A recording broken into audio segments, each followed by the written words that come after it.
Welcome knitters. This is the Braid and Tinker podcast.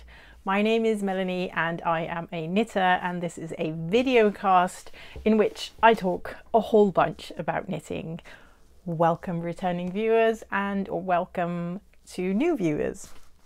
I already bogged that up quite a bit, never mind. I have been away for a little while. I went on a family trip to Canada.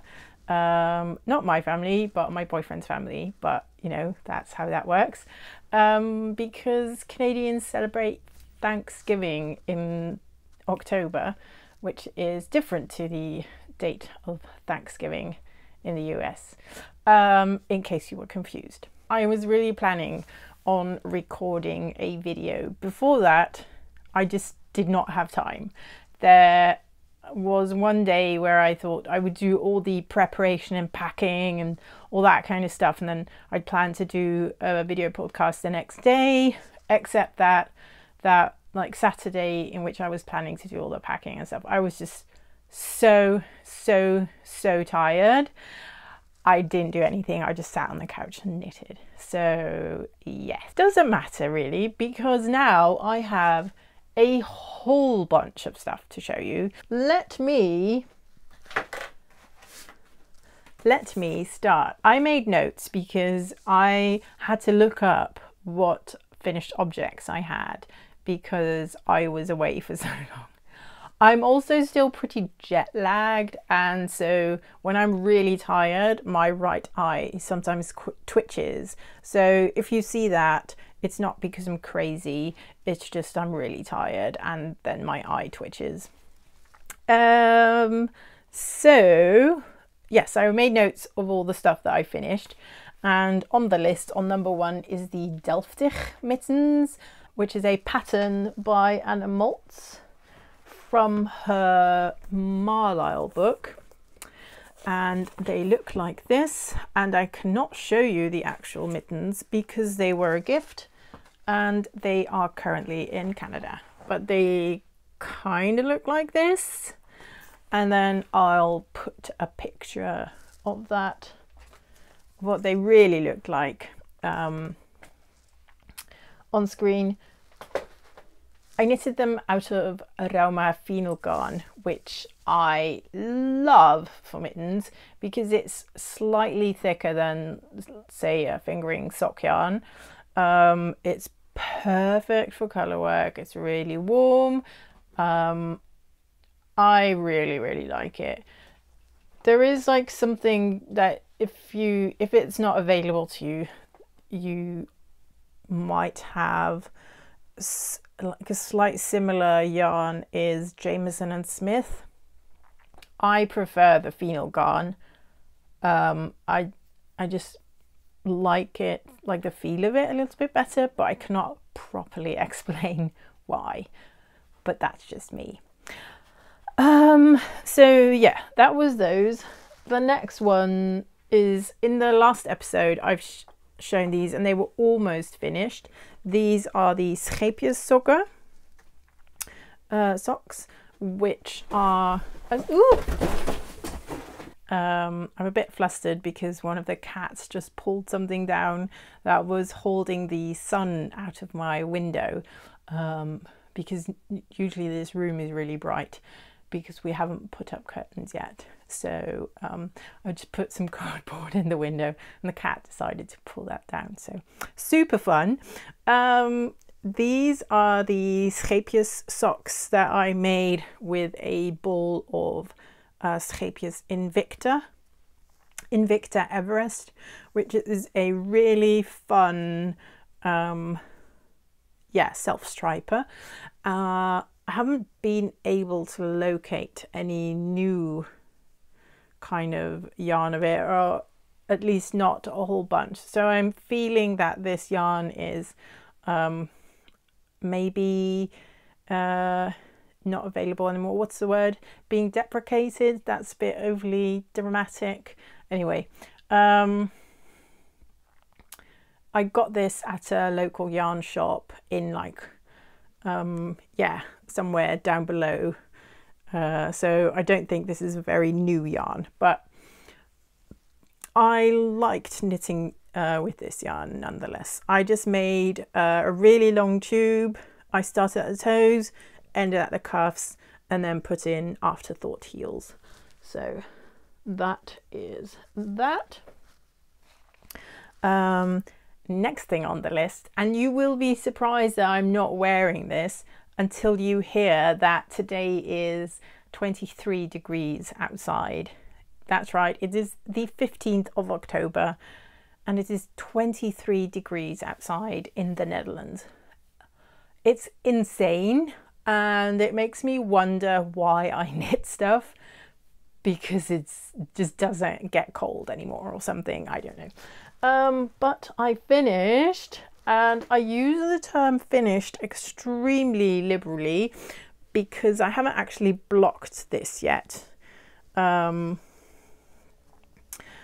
this is my Vinterfjell sweater. So this was, most of this was knit out of Rauma fino yarn, except for this burnt orange colour, which is tuku wool. Yeah, I really love this pattern, although I have to say knitting the yoke is really fun and interesting. And then you finish the yoke, and I'm sure this is a universal yoked sweater thing. You finish the yoke and then you have like a million hours of stockinette to go through, which is perfect for TV knitting, but it's not very interesting. So anyway, this is going to keep me super warm if it ever becomes cold again. I think I did most of the things that were in the pattern, except that I added short rows in the back so that the bottom hem in the back is a little bit longer than in the front, because I wear things on my bicycle and I sit a lot at my desk at work, and sweaters are a little bit more comfortable then if they have a little bit extra length at the back. Oh, next thing is actually on my head, and I will take it off because it's really warm. This is the Cablegram hat. And this is a pattern from the Pom Pom Quarterly magazine. Let me just grab it because I did do some preparation and actually fetched the pattern. So this is the original design, and it's in, why is there a piece of fluff here? Go away. There you go. This is Pom Pom issue 24. And this is the issue where they have asked designers to be inspired by stamps or postal stuff. So this is the Cablegram hat. This was a really fast knit. I used a regular grey lamb's wool and then paired it with a mohair. This is a Filcolana tilia. It's white, so it's a bit, when you look up close, you can see a little bit of the white cotton thread that holds the mohair together against the greyish of the lamb's wool. But if you look at it like from, I don't know, 30 centimeters distance, you already don't really see that.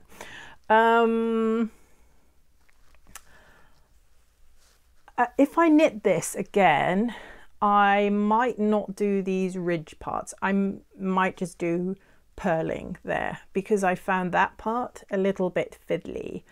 I really enjoyed this cable pattern with the wrapping around the cable. I think it looks really, really pretty. It's also a bit fiddly, but I think that part is fiddly kind of by design. I'm just not really sure about this middle part. between the cable stitches. But otherwise, I think this hat is absolutely beautiful. It's lovely, soft, very fluffy, and I'm sure I will be wearing a ton of this.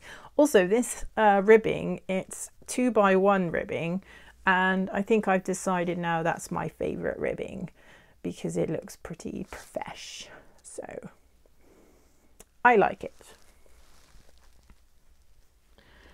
And so one last hat.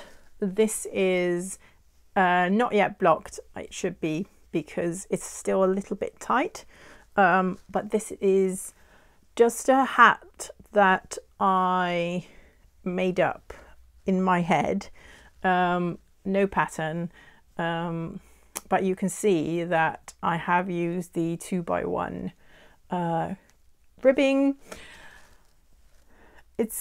I don't know, it's not a classic hat. I think the idea I wanted was to have a little bit of cat ears, so I might still do something to make those more defined, or I might do 2 pom-poms to make them look like bear ears. This is just a golden Cascade 220, very nice wool, and I knit this for my son because I realised that I didn't actually pack him a hat when we were travelling. So I knit this in Canada. I think I knit it in a day and a half. It took me a bit longer because I don't really swatch for things, which is terrible, and I should, be punished by the knitting gods for that. But yeah, oh well.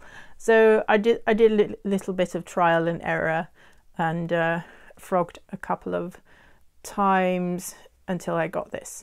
I don't mind that because I didn't have a pattern, so yeah, just see how you go. I Kitchener stitched the top part and I made a few mistakes.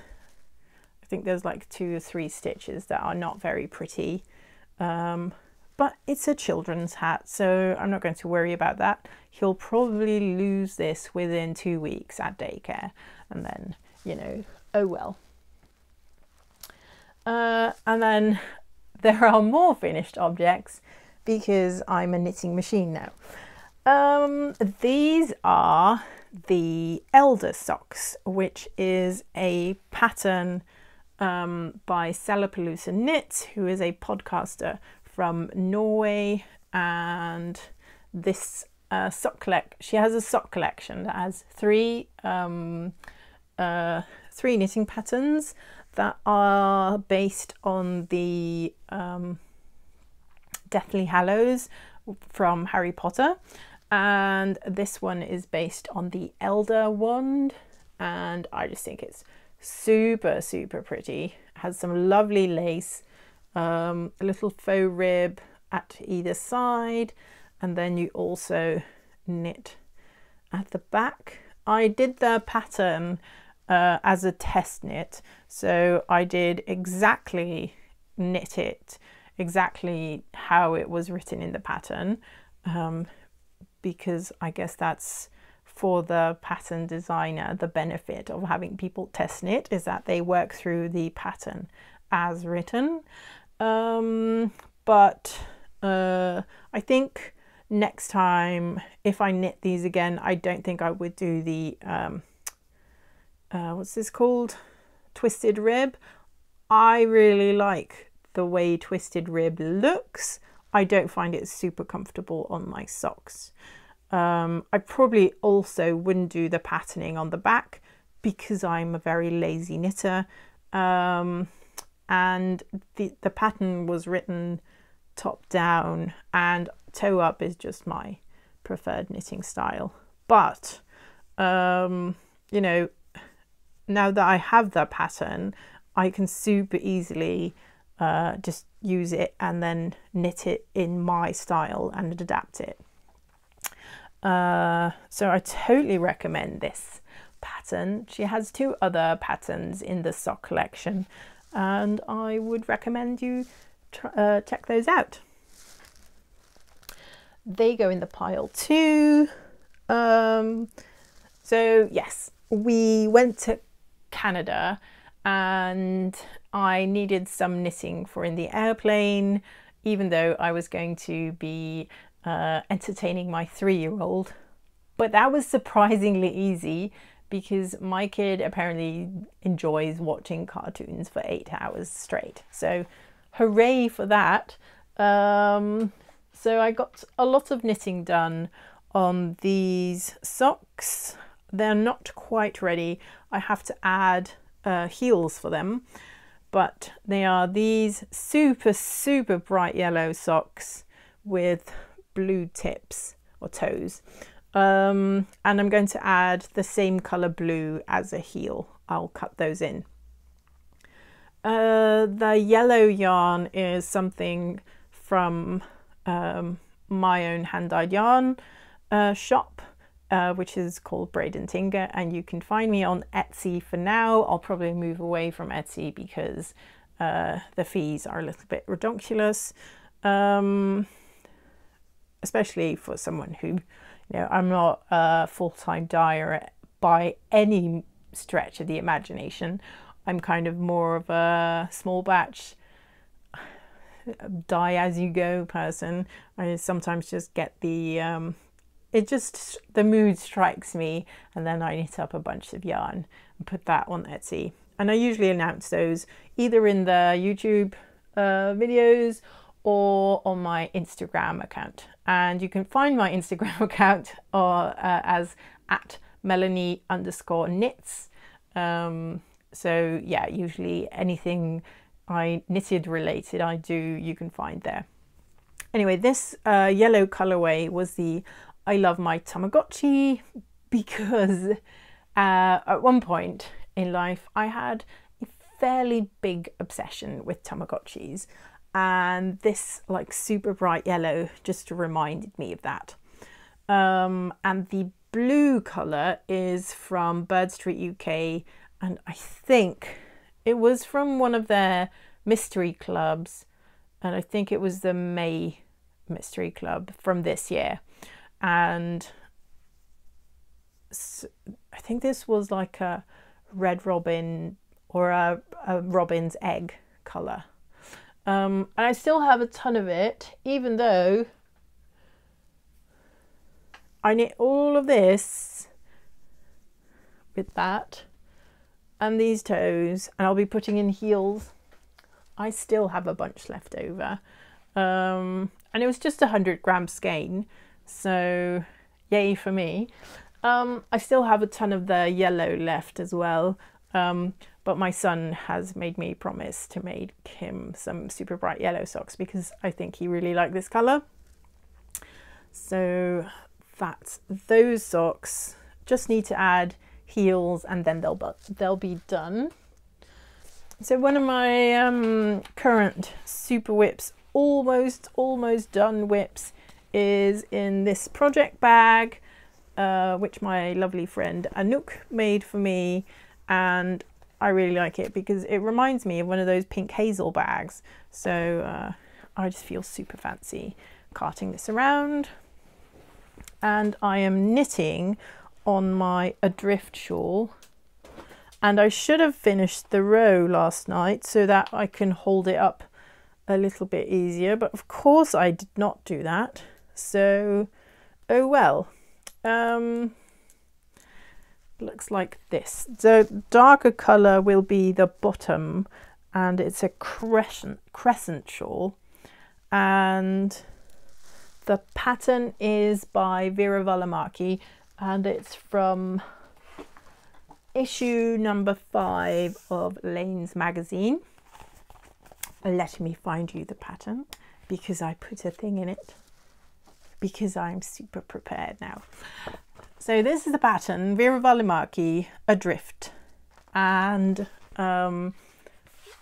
it's in the pattern, it's all one color, and I'm just using 2 different colors. These are yarns that I purchased this year at the Edinburgh Yarn Festival. This color, yeah, so this is from Walk Collection, and this is her cottage merino, and this one is called Nomad, and this grey colour, let me just hold up the ball for you, is called Art Nouveau. I think I really like the way this is knitting up, even more than I liked the way the skeins looked. The pattern is fantastic. This is a ton of garter stitch, and it has some moss stitch bands going through it. Now I'm a English style knitter, so moss stitch is slightly less convenient for us than continental knitters. With continental knitters, the way that you have the thread in your left hand makes it super easy to switch between knitting and purling. You just kind of go I can't do continental knitting because my left hand is just doesn't do that. So with English style knitting, if you're switching from knitting and purling, you kind of have to bring the yarn forward, do a purl, bring the yarn backwards, do a knit stitch, bring the yarn forward, and that's fine. But after this whole section of doing that, I was really fed up with that stitch. So this last section has mainly garter stitch, and I'm super happy about that. And I've decided I'm not gonna read the pattern anymore because it's just garter stitch and a cast off, bind off. I'm just gonna finish until this is almost done, and I'll still have enough for casting off, binding off. And yeah, I am looking forward to wearing this because I think it's a nice addition to the shawls that I have. It's, even though it's kind of neon speckled, it's still a very neutral shawl, I would say, and it looks very pretty. And you know how you get with crescent shawls that because you're increasing on the sort of like top part, if you are a medium to tight knitter like I am, that part can get really snug and it'll sort of pull your crescent up, and you get like not a nice, I don't know, shape like this, and then it fans out at the bottom. It almost pulls up like this, and I don't like that.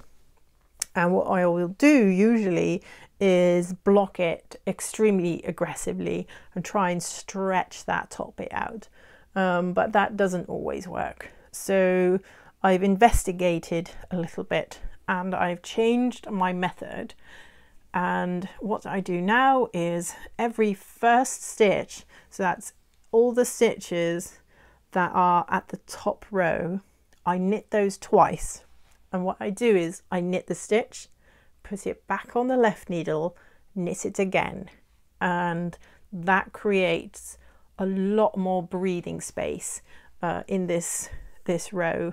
And when I block this, it will just lay, the top line of it will lay down flat and very nicely, and then it will fan out at the bottom.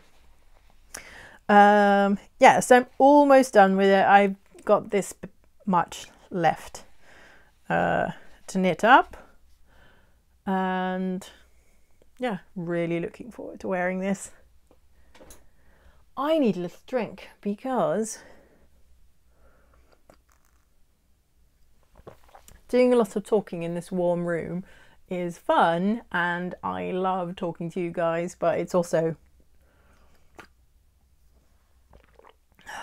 sorry about all the slurpy noises.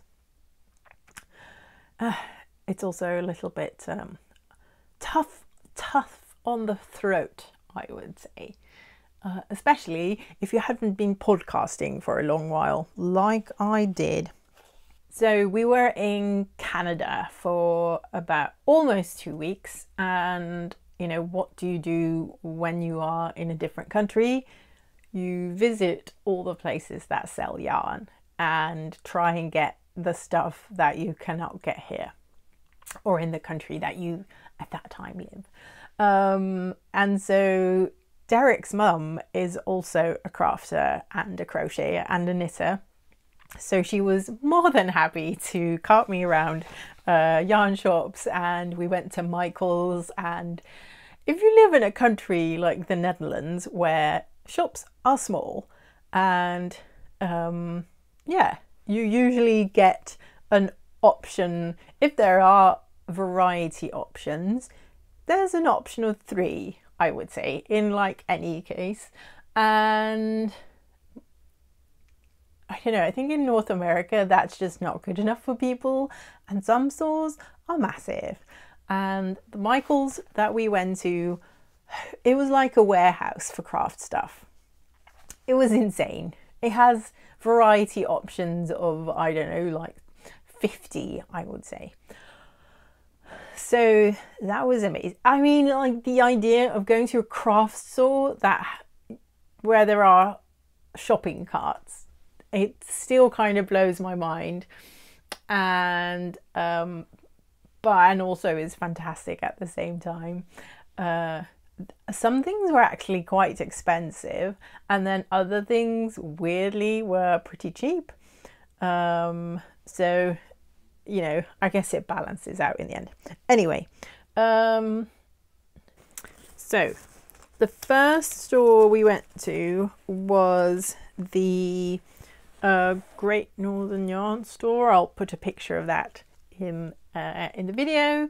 And they had a bunch of cute little project, actually also bigger size, but I bought a small one, project bags by J. Hendry Design, and I'll put a link to her Instagram because that has all her details in there. I think this is super adorable. It has like little sleeping animals. My son was bitterly disappointed that this was not a present for him to play with, but that it was something for me. But oh well. And then I got some of this Cascade 220, which is what I used to knit this hat for my son. Can I find the colorway? Because that would be helpful, I think. Oh, here we go. Oh, it's a number. Fun. The colorway number is 2415. I liked it because it looks like gold, or like, I don't know, super autumnal looking. So I thought that was amazing. So I got that. Still have a bunch, so I can knit more hats. Hooray. I got this. This is Palindrome Knits, which is a hand dyer from Ontario, which is where we were, which is like a giant province, so that doesn't really tell you anything, but okay. And it's a sock kit, and the biggest skein is Wildflowers and the mini is Blueberry, and it's a merino cashmere nylon blend. I really like it because it could also be Christmas socks. Do you see it? Christmas socks. I know. So yeah. And oh yeah, so the first store that we went to was True North Yarn Company, and I'll put a picture in here. And yeah, I really like this. The merino cashmere nylon is not super pervasive in European hand dyers, and I'm definitely worried about how that blend actually holds up when you wear these socks, because I think that I would worry that cashmere is too soft for socks, and there's only 20% nylon in it as opposed to 25, which I usually have. But it's super soft, and so my idea is to just make Christmas socks for myself with these, and I don't know, just wear them with Christmas, and then it doesn't really matter if they hold up or not because it's pretty. and I won't be wearing them that much. But if anybody else has like a really good experience with merino cashmere nylon socks and says they hold up better than, you know, merino nylon blends, let me know, because otherwise I will not be wearing these socks a whole bunch, and then I'm just deluding myself. Is that, no, a different word. Anyway, yeah, so got that. That was True North Yarn Company. Then later we went to Michael's, and there was a whole bunch of yarn that I got there. And some of it is a present, so I won't be holding those up. Well, just quickly, Stephanie, if you're looking, please look away, because isn't this lovely? It's like there's a bit of Halloween yarn. So this is Lion brand. You might think that's a bit boring, that's just regular Lion brand yarn, but it's something we don't really get in Europe, so I just went all out. To be fair, these are not all from Michael's. Some of these are also from a local pine store that also has a wool section in the town where we were staying, but I don't remember which balls of yarn were from that store or from Michael's. So I'm just gonna show these all in one go.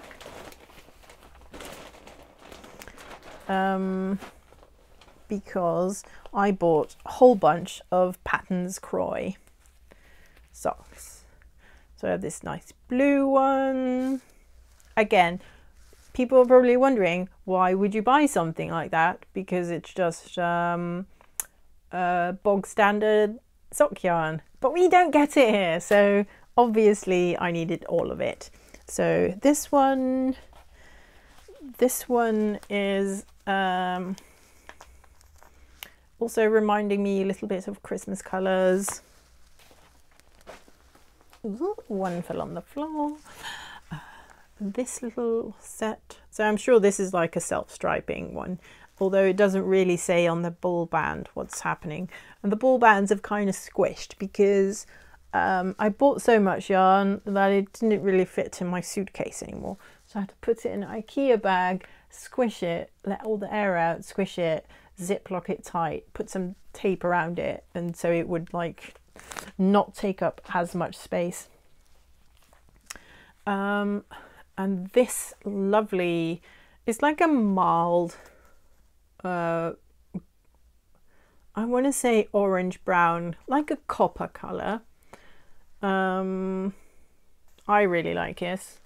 And I got one in grey as well, but I put that in a project bag because I cast it on and forgot to take it upstairs. But it's not much different to this one. It's a grey. And then this was definitely from the other store. This is Wisdom Yarns. I'd never heard of this before, but it is a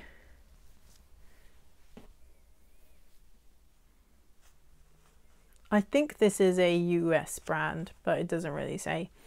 Anyway, it's again very autumnal oranges, greys, browns, a little bit of cream. I really like these. I think these will be fantastic socks. Almost like Halloween socks, and I'm pretty into Halloween, so I think that was, oh no, wait. Then I got some of these. This is Bernat Handicrafter Cotton, which is fantastic for dishcloths and face cloths. And my idea is to make a bunch of Christmas face cloths with these. So this colour was running low. People are getting ready to make Christmas face cloths, I think. If people are doing something else with this, please let me know. But they had like a bunch of this Bernat Handicrafter, and it was in all different colours, and the Christmas variant was running low. So last thing I bought in Canada, oh, here it is. So this came in a box, but because I was having trouble getting my suitcase to shut, I took it out of the box and threw the box away. These are Prim ergonomic knitting needles, and they're kind of like a triangle shape here, and they have like a weird tip, and I dropped them. And they have a steel cable, which on the box it says that you shouldn't, it doesn't kink. You know, because how with the plastic, it sometimes kind of twirls and it can roll in on itself, and that's super annoying. And I find like the worst of the worst is those liquor needles. They have, especially the liquor interchangeable ones, the cable on that is just terrible. But okay, I know they're popular, I know people love them, so sorry. I haven't tried these yet. I just bought a 4.5 because it's one of those funny sizes that is nice for hats, and so I'm a bit of a on the tighter end of the spectrum knitter, and a lot of patterns are in 4mm needles, and I often find that I get better gauge with 4.5, so got these, which is also what I did with my Adrift shawl. The pattern is written for 4mm needles, if I remember correctly, and I'm knitting them in 4.5 because one, I like it to be a bit more open and airy, and also because I knit much tighter, I guess, than Veera Välimäki. So, oh well. That was all my purchases. Those were all my purchases I made in Canada, but it's not everything, because right before, where is it?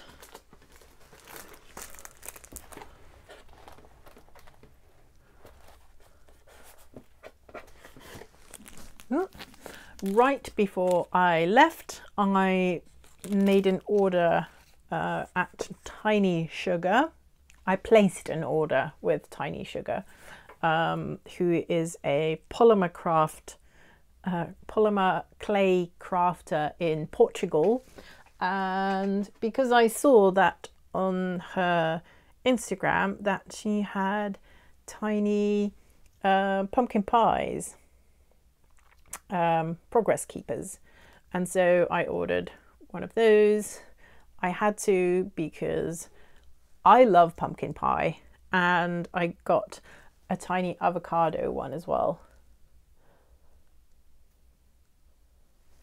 And I have to say they're a bit bigger than I think I had expected. I have a cake stitch marker from a Dutch polymer clay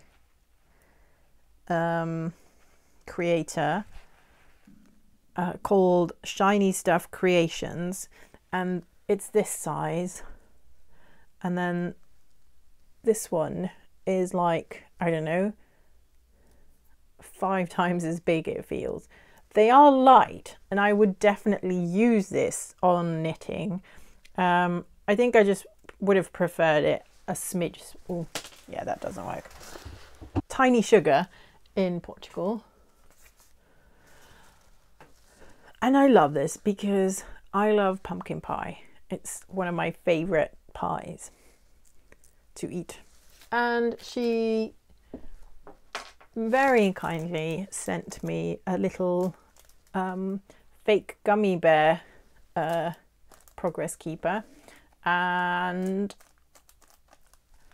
I'm going to put that in the giveaway box because we are almost at 500 subscribers for this channel, and when we do, I'll do a giveaway. So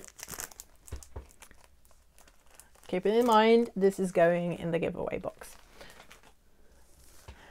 Now, I did get some more stuff. I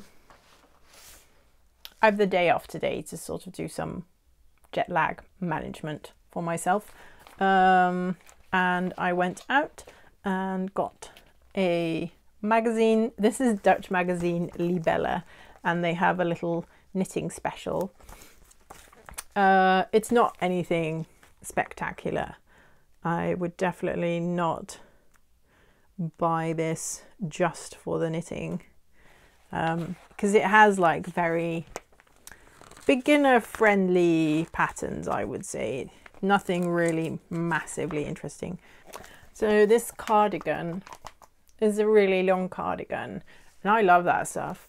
And this is just knit in a pretty thick chunky yarn, so that will be done quickly, I think. It just has some fringes on the sleeves, which I personally would not put on, but okay. There's like a bunch of stuff in here that is totally fine. Like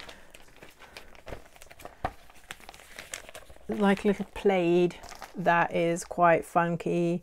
Probably won't ever make that, but anyway, this is more just for like light reading. And I'm actually happy to report that apparently knitting is making its way back into regular magazines. This is a pretty popular Dutch magazine. It's been on the market since forever. So it's good to see that they sort of are bringing back the knitting patterns. It's something they used to have a lot of, and then stopped doing when knitting got out of vogue. So yeah, that was a good buy, I think. And then the next one, and I had never seen this before, but this is a magazine by Burda, it's a German company, and they usually do sewing patterns, but apparently they also have a knitting magazine. I'm not sure if this is a new, well, this is number 25, but I don't know if it's like an annual thing or a monthly thing or whatever. But there's some pretty good stuff in here. Like this hooded cardigan, love it. It's like a cropped sweater, really like it. Lovely cables, lovely stranded knitting. I think this is allowed to be called Fair Isle. I know there are rules about things that are Fair Isle and or this is super fun. This mosaic knitted number. Oh, and then what really got me,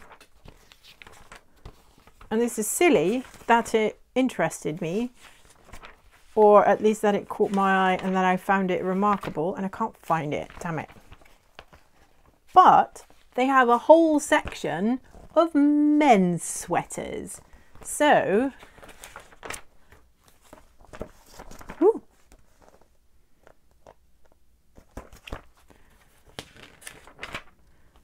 it just like keeps going.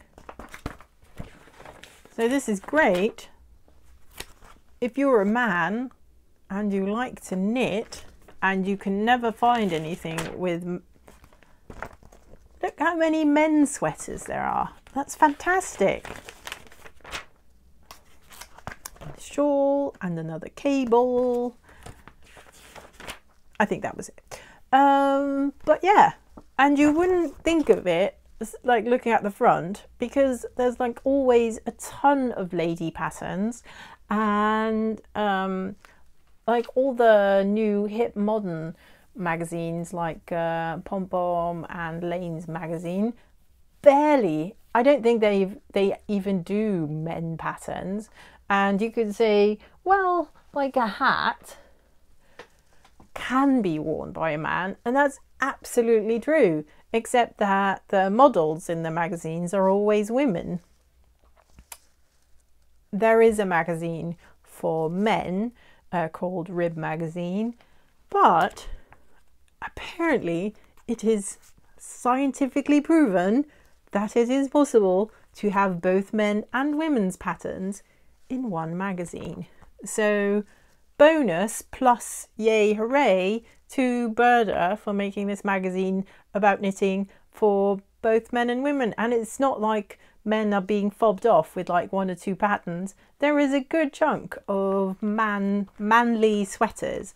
And, you know, if you're the type of woman who doesn't like frilly bits, who just likes a nice rugged Aran cable, you can just totally do that. You know, there's no, I don't want to say that men need to knit men patterns and women need to knit women's patterns. I just think that representation is important. So it's good that there are options, and this magazine gives those options. So hurrah.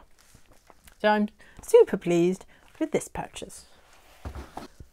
Before I went on holiday, I thought, what can I do to make myself super stressed and crazy and add a whole bunch of pressure right before I go on holiday? So I had a little thought and then decided to do a shop update. So I dyed up some Halloween colours, and I have one here. This is Delightfully Tragic. This is the last, very, very last skein of it, and it's going to live with my stash. So sorry if you missed out on that. But I had a whole bunch of other yarns. The shop is currently in Etsy on holiday mode, which means you cannot purchase anything. But doing a little shop update before you go on holiday means that the day before you go on holiday, you have to sort out all the shipping and packaging and all of that stuff. And at the end of Sunday, I thought to myself, don't ever do that again, Melanie. So Melanie from the future, please plan these shop updates better. Anyway, I have no further holiday plans whatsoever because we are doing a new project at work, and apparently until the end of the year we are all required to stay in the country and available because, I don't know, things will fall apart or something if we are not there.